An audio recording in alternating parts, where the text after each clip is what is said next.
अरे वाह, वो तो कलाकारे हैं तो पागलो।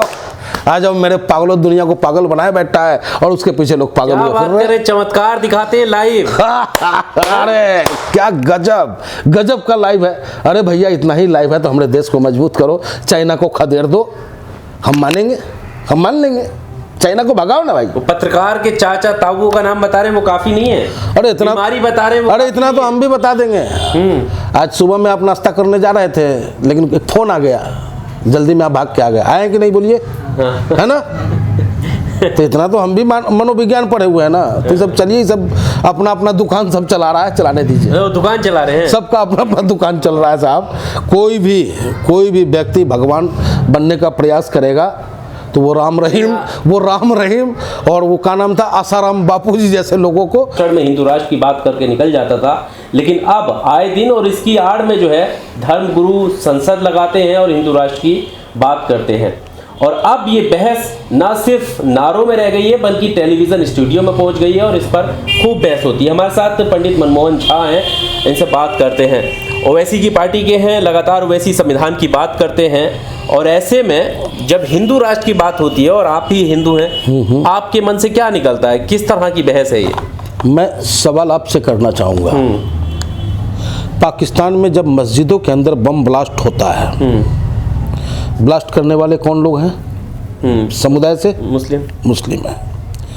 धर्म के नाम पर जब देश बनेगा तो ये हालात स्वतः उत्पन्न होगा। सामने आपके तालिबान अफगानिस्तान है। आप पाकिस्तान से जोड़ रहे हैं? अरे साहब, हमारा देश धर्मनिरपेक्ष देश है, तभी तो आज हम खुशहाल हैं।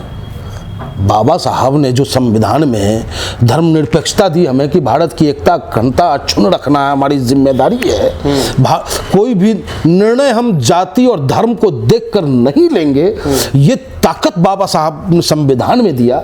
और इसी इसकी खूबसूरती है कि एक तरफ से मंदिर से घंटा बजता है तो मस्जिद से आज़ान होता है, गुरुद्वारा से गुरुबानी होता है तो मिजाज एकदम बुलंद हो जाता, लगता है कि वाह ये है मेरा हिंदुस्तान। कोई किसी के ऊपर टिक्का टिप्पणी करने का अधिकार नहीं रखता है, ये है मेरा हिंदुस्तान। लेकिन ये जो बाबा लोग बोल रहे हैं, स्टूडियो तक जो पहुंच रही है हिंदू राष्ट्र की बातें, ये सब के सब राजनीति से प्रायोजित है और सिर्फ 2024 टारगेट है इस सरकार की। क्योंकि कामयाबी के नाम पर जनता के बीच जाकर के गिनाने के लिए इनके पास कुछ नहीं है। जब जनता मोदी जी से पूछेगा कि आदरणीय प्रधानमंत्री जी 15 लाख कहाँ, 2 करोड़ रोजगार कहाँ, महंगाई होली आ गई बा, सिलेंडर पर फिर 50 रुपया बढ़ गया, खाला पकौड़ा छान के खैया खूब होली मनैया।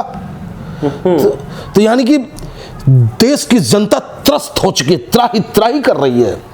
लेकिन कहा गया है कि चाणक्य ने कहा है कि जब भी किसी शासक का धरातल से जमीन हटने लगे ना, तो वो धर्म का सहारा ले ले और धर्म के नाम पे गीदड़ भी शेर हो जाता है। तो ये भारतीय जनता पार्टी इसमें माहिर है।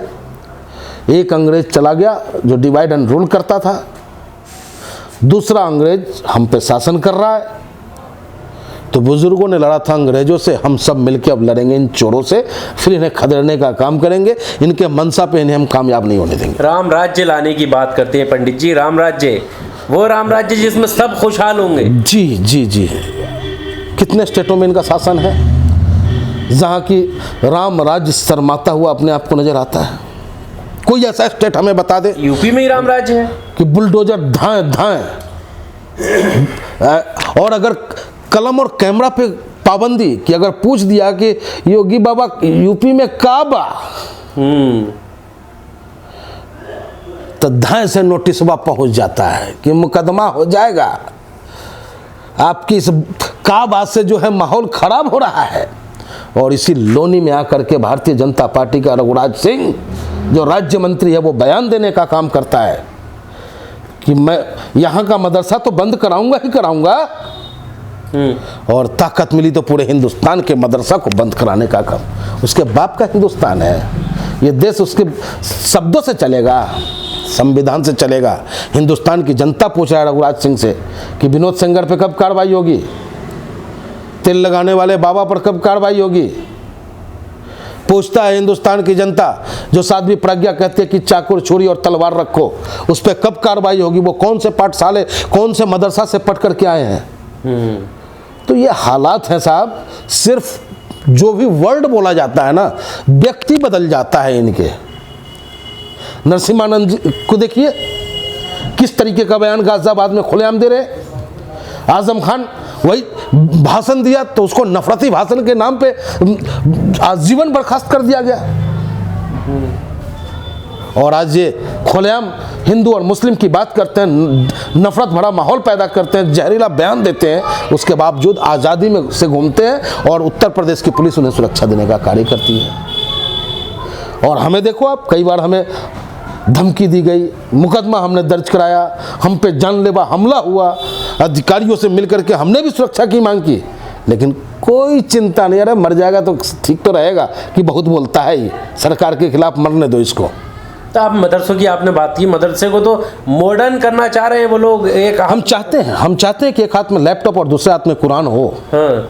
हम चाहते हैं ऐसा हो, लेकिन ऐसा हो तो नहीं रहा है ना। आप देखें ना, जो मदरसा के शिक्षक हैं हमारे, 22,000 शिक्षक हैं उत्तर प्रदेश में।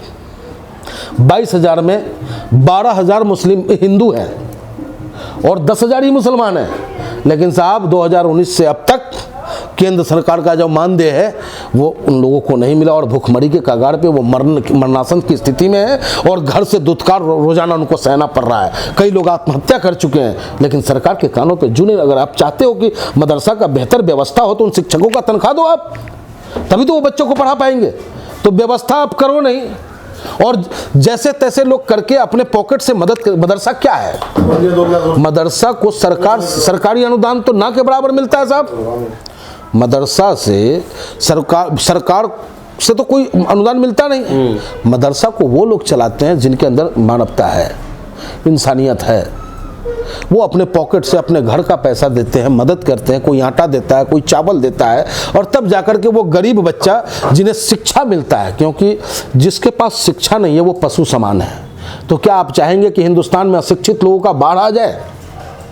अगर नहीं चाहते हैं तो उस मदरसा को चलने दें, और बेहतर पढ़ाई उन बच्चों को कराना चाहते हैं आप तो उसको डिजिटल कीजिए। आपके साथ पूरे हिंदुस्तान का मुसलमान ही नहीं, सारे धर्म के लोग आपके साथ खड़े मिलेंगे। और हमें भी अच्छा लगेगा कि हमारे देश का मुसलमान आज फिर, कल तक तो एक अब्दुल कलाम था, अब लाखों लाख अब्दुल कलाम हमारे पास होगा जब उनके हाथ में कंप्यूटर और कुरान होगा। और दुनिया की किसी देश की ताकत नहीं होगी हमारे देश की तरफ आंखें उठा के देख ले। लेकिन ये सरकार की मंशा ही नहीं है कि देश के बच्चे पढ़ लिख करके इतने काबिल हो जाएं कि वो हमसे सवाल कर ले। इसलिए हमें और आपको अंधकार में रखना चाहते हैं। बजरंग मुनि हैं सीतापुर के, कह रहे हैं कि मुसलमानों का नरसंहार करना जरूरी है हिंदू राष्ट्र के लिए। अब बताइए ये इजाज़त कौन दिया उसको? किस किस सह पे वो ये बयान देता है? गिरफ्तार भी हुआ था वो पहले। हाँ? मुस्लिम औरतों का माँ बहनों के खिलाफ। देखिए, दुनिया में दो ही जाति है, नर और नारी। पत्नी सिर्फ हमारी पत्नी हो सकती है, उसके बाद जो भी है, कोई माँ है हमारी, कोई बहन है हमारी, कोई बेटी है हमारी। और जो माँ बहन बेटी के खिलाफ ऐसे शब्दों का इस्तेमाल करता हो, उसे संत कहते हुए संत का अपमान है। मैं उसे नहीं मानता संत पंथ। पर क्यों कार्रवाई नहीं होती? धीरेन्द्र शास्त्री के बारे में क्या कहना है? अरे वाह, वो तो कलाकार है। तो पागलो आ जाओ, मेरे पागलों दुनिया को पागल बनाए बैठा है और उसके पीछे लोग पागल हुए फिर रहे हैं। चमत्कार दिखाते हैं लाइव। अरे क्या गजब का लाइव है। अरे भैया, इतना ही लाइव है तो हमारे देश को मजबूत करो, चाइना को खदेड़ दो, हम मानेंगे, हम मान लेंगे। चाइना को भगाओ ना भाई। वो पत्रकार के चाचा ताऊ का नाम बता रहे हैं, वो काफी नहीं है। अरे इतना बीमारी बता रहे हैं, अरे इतना तो हम भी बता देंगे। आज सुबह में आप नाश्ता करने जा रहे थे, लेकिन एक फोन आ गया, जल्दी में आप भाग के आ गए। आए कि नहीं बोलिए, है ना? तो इतना तो हम भी मनोविज्ञान पढ़े हुए हैं ना। तो सब चलिए, सब अपना अपना दुकान सब चला रहा है, चलाने दीजिए। दुकान चला रहे हैं, सबका अपना अपना दुकान चल रहा है साहब। कोई भी व्यक्ति भगवान बनने का प्रयास करेगा तो वो राम रहीम और वो का नाम था, आसाराम बापू जी जैसे लोगों को याद करे। क्योंकि नर नर है, नारायण नारायण है, भगवान भगवान है, खुदा खुदा है।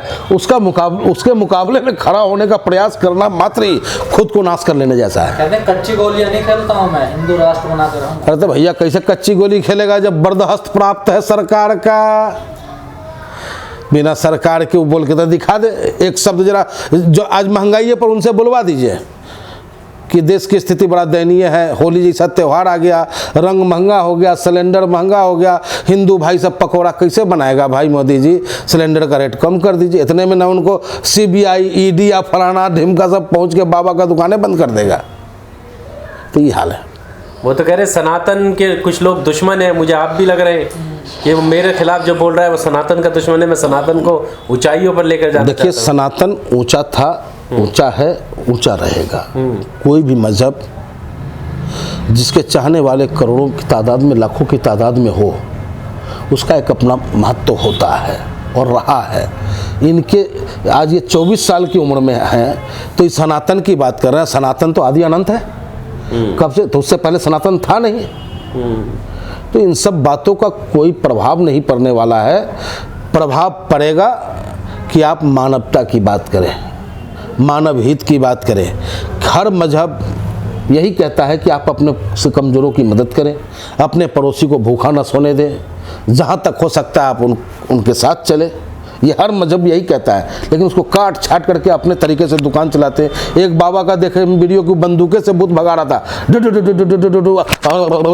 गजबे हाल है भाई, ये तो गजबे हाल है। क्या कहा जाए। हम भैया बचिए इन सब चीज़ों से, अपने देश के उत्थान में सर्वस्व न्यौछावर कीजिए। अगर आप पढ़ते हैं तो बेहतर पढ़ाई करें, क्योंकि आपके माता पिता तक मेहनत और प्रयास करके 2 पैसा कमाते हैं और अपना पेट काट करके आपको पढ़ाने का काम करते हैं। पढ़ाई पे ध्यान दें, देश की मजबूती पे ध्यान दें, इन बाबाओं के चक्कर में ना पड़े।